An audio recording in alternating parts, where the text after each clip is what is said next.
ne znam kako vi, ali evo čitam sad ove najnovije rasprave oko toga je li zemlja stvarno okrugla ili je ravna ploča. Ja stvarno nikad o tome nisam razmišljao, ono u školi su me učili, ali da je zemlja okrugla, globus, morali smo svi odgovarati iz geografije. Ima sam 5, normalno.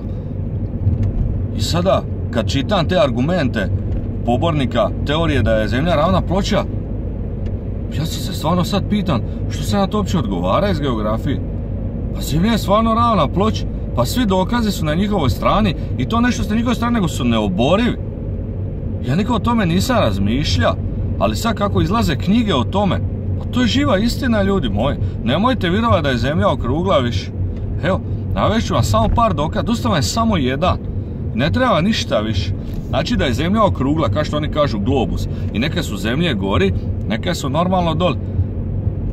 Kogod je bio ovim zemljama kao doli, jeste vi možda vidjeli da su tamo ljudi vezani nekim konopima da ne padnu u svemir? Jeste vidjeli možda kako je na auti voze i to je na neke magnete ili što? Ili su vezani, zalijepljeni, ne razumijem. Kako im more stoji? Kako im more stoji doli?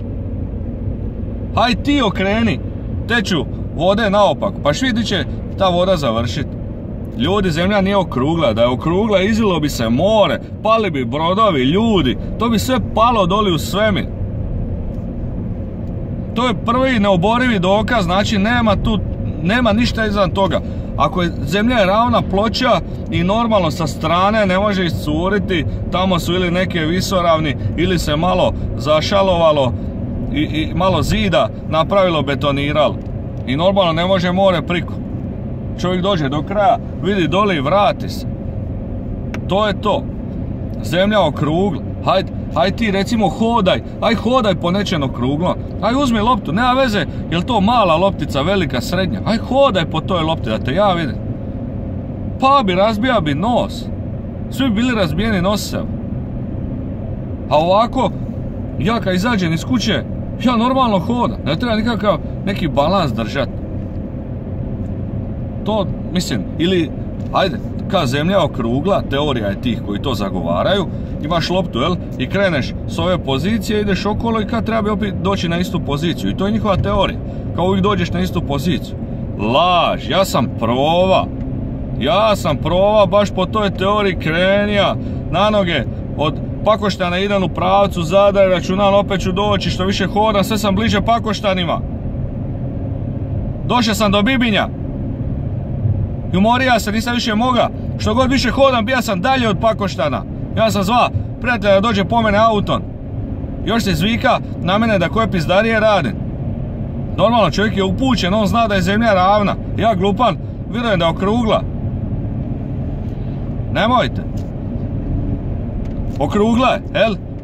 Znači ako je okrugla, samim tim nešto mora biti unutra. Normalno, tonila bi sama u sebe da je šuplja. Lava je unutra, kažu. Lava.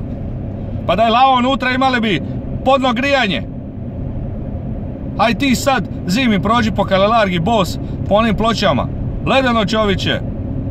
Dobija bi fibru, razbolija bi se odmah. Nemojte me s tim glupostima. Ne znam kako nisam razmišljao do sada o tom. Ili, ajde, kažu da je heli možda unutra. Heli. Jeste ikad kupili balon od helija dici ili sebi, jel? Ja sam volio s tim igrat. On pođe na plafon, stoji 2 dana, ja bulji u njega ko tele i ona padne doli. Iscuri onaj heli, on se cijeli smežura. Na što bi na zemlja ličila? Gluposti. Zemlja je stara, znaš koliko godina, taj heli bi iscurio oke vike vanka. A da je recimo ja kopam masline, pa vidim Neli doli kamenja i to se da ona punjena kamenjima, pa bila bi preteška, pala bi od težine u bezdan. Ko zna doli, jel ima što? Gluposti. Teške gluposti. A još najveća glupost je, paz, zemlja se kao okreće oko svoje osi u 24 ure. A nemoj. Pa da se ona okriče, ajde, ona se okriče recimo u ovom smjeru. Ti izađeš vanka i hodaj kontra. Pa ćeš biti na istoj poziciji, neš se moći makniti, jel tako? Ili sad letiš u Ameriku, ideš u Ameriku, sidneš onaj avion vozi, znaš koliko brže od BMW-a. Leti doli, ti bi letija s tim 16, 17, 18 turi, jel tako? S tom brzinom. I sad pazi logike. onda ljudi ne bi uopće putovali, nego bi samo se izdiga iznad površine zemlje, nemam pojma, neki helikopterovi, nešto. Misle da ti ideš u New York 15, 16, 17 uri, evo New Yorka tebi. Dragi, ja bi ga čekao ispred kuće. Znači, apsolutno nije istina. Kako bi nogomet igrali? Kako? Puca u onaj gol, a zabije sebi. To nije istina.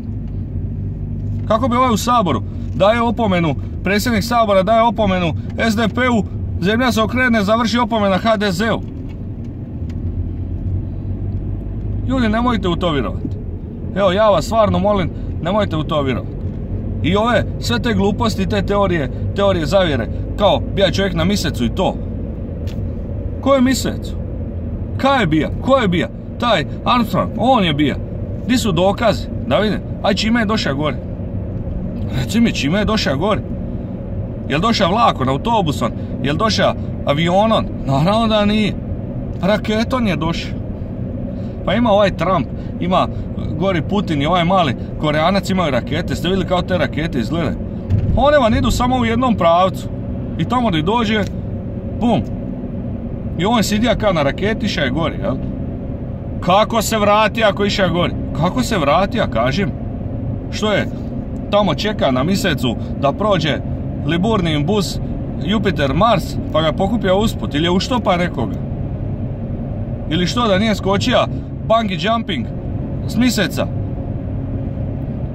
Povratna raketa ne postoji.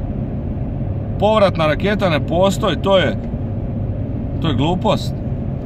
Znači, opet nije istina. To su negdje snimali, Rusi su izjavili kao mi smo poslali pasa u svemir, onda da bi kao Amerikanci bili jači nikad, mi smo poslali čovjek. Možeš misliti? Ajde, glupost. Nemojte uopće o tome vjerovati. Znači, ljudi, ovako, da sad na kraju rezimiramo sve skupa. Zemlja nije okrugla. Zemlja je ravna ploča. I zemlja se nigdje ne kreće. Odnosno, kreće se. Kreće se u onu stvar kako je sve krenulo. Lud sam. Ne vjerujem više ništa.